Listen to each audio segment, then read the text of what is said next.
So crab cavities are RF equipment that will so-called crab the bunch of the particles. So this is really a pioneering technology. It has been proposed for the LHC by Rama Kalaga. As the bunches fly by each other, you would like that basically every particle in this bunch is able to go through the other bunch so that we maximize the probability of it colliding from the other beam.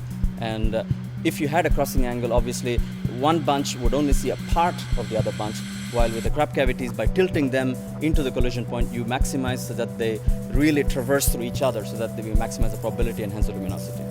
The crab cavities, first of all, it's our equipment that have never been done before. The shape that we are doing, they are new development, fully new development. The crab cavities that we are using today are made of bulk niobium. This material at 2 Kelvin exhibits superconducting properties, which is extremely favorable to sustain the type of very high fields that we would like to generate inside the cavity. The crab cavities create effectively a transverse field that are oscillating at 400 megahertz.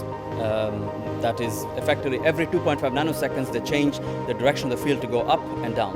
And the bunches that in the LHC pass by every 25 nanoseconds. The beam goes very fast, it goes at the speed of the light.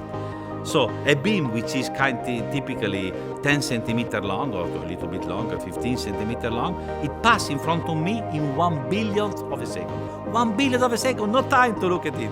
And the crab cavity must grasp this beam and must rotate and give it the right angle. And especially, even more amazing, 400 meters aside, another crab cavity must give a counter shot, let's put it this way, exactly equal and opposite, exactly, otherwise the beam will not be stable.